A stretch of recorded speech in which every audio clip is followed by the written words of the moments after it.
Tommy Fury, who recently took a break from fighting Jake Paul, has received a challenge from the most dangerous fighter who could call him out, Viddal Riley.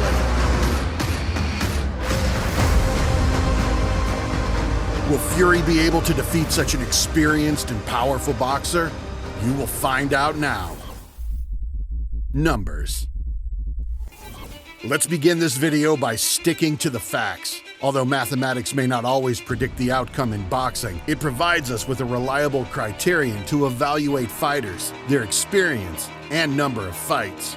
Usually, when all other factors are equal, the fighter with more fights tends to emerge victorious.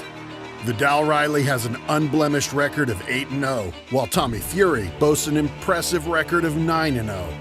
Despite being ranked 39th and 40th, their experience seems to be almost equal. But let's get back to their amateur past to get a better understanding of their abilities.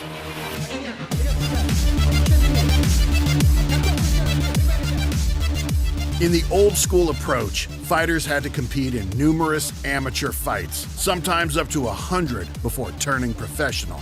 Unlike current trends, this approach allowed them to perfect their technique and hone their skill.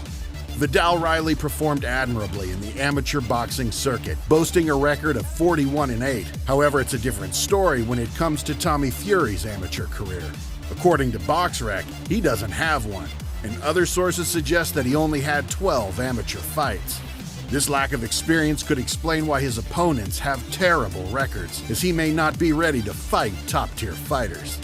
Viddal's opponents have a combined record of 50-35, including fights against relatively well-known fighters like Shehepo. On the other hand, Tommy Fury's opponents currently have a combined record of 37-271, with most of them losing dozens of fights after losing to Tommy.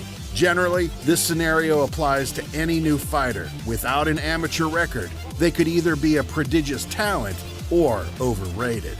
The same applies to Joe Fournier, a subject of one of my videos, who has no amateur experience and is unlikely to defeat KSI. However, it's essential to recognize that statistics like these only give Viddal a slight advantage, and it doesn't necessarily mean he will win. Skills matter much more, and Tommy Fury is constantly improving his technique.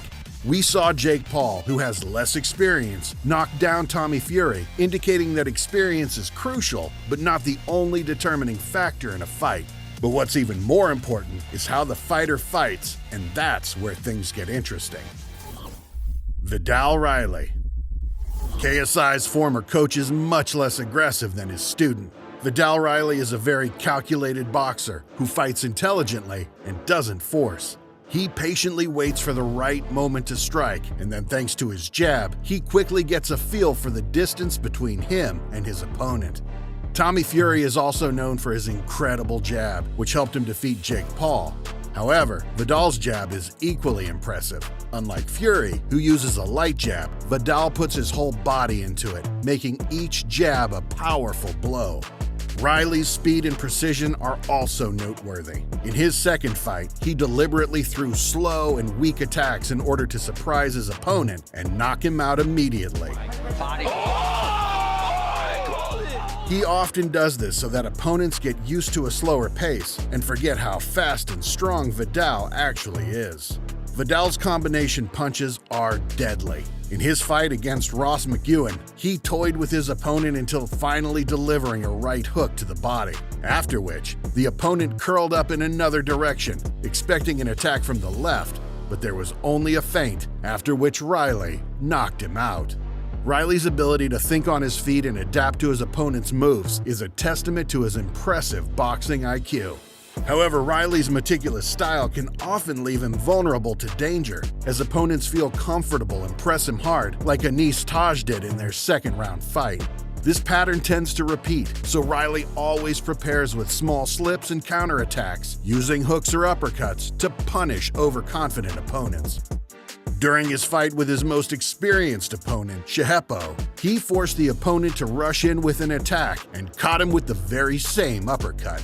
Riley's counterattacks are formidable, making it risky to press him since his traps are so unpredictable. And it's worth noting his defense. He has a huge amount of slips and dodges. He's constantly in motion. The better he reads his opponent, the more punches he can evade.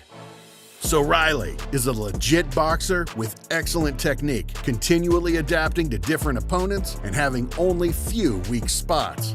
However, his endurance is still a question mark, since he sometimes appears tired earlier than expected. And how will he withstand an experienced boxer who uses feints and applies pressure, and whom he cannot catch with counterattacks? Tommy Fury.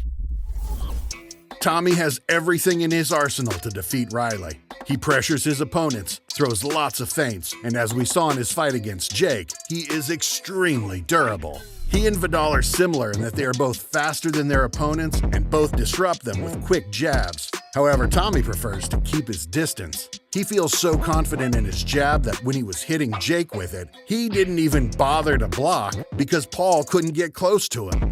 However, he should have blocked some of those punches because he missed many just because he didn't have his guard up. I hope he did it to show Jake how little he respects him, because if he does the same against Riley, it won't end well. For a fighter who has less speed and a weaker jab, it will be extremely difficult to get close to Tommy, who intercepts any attempts to advance with his jab.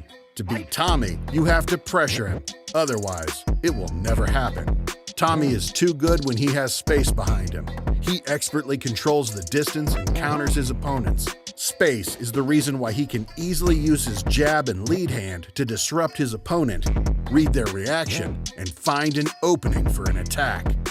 He always has the option to get out of range. As the fight with Paul showed, this really makes it difficult for him, especially when he's pressured in the clinch. However, the main mistake shown in that fight was that Tommy constantly moves to his left. Almost all of his jabs go with that movement. This is a good technique if used wisely at the right time, but Tommy moves to his left all the time, which is why he got knocked down by Jake Paul. He was moving to his left, as usual, and was caught by a counter jab. That's why he lost his balance, because he didn't expect Paul to surprise him. This is what Tommy needs to fix in his upcoming fights. He needs to move much more diversely. Prediction. Fury usually wins because of the difference in speed and combination. Jake Paul, for example, looked slow, and his punches were quite sloppy compared to Tommy's attacks. Viddal Riley is as fast as Tommy, explosive, and that's exactly what Jake Paul was missing to explode with his attacks. And most importantly, he is patient. Considering the fighter's excellent jabs, the fight will be decided in close exchanges, and in those, Viddal will definitely be able to win because he has more experience in such exchanges, unlike Tommy, who is strong only at a distance.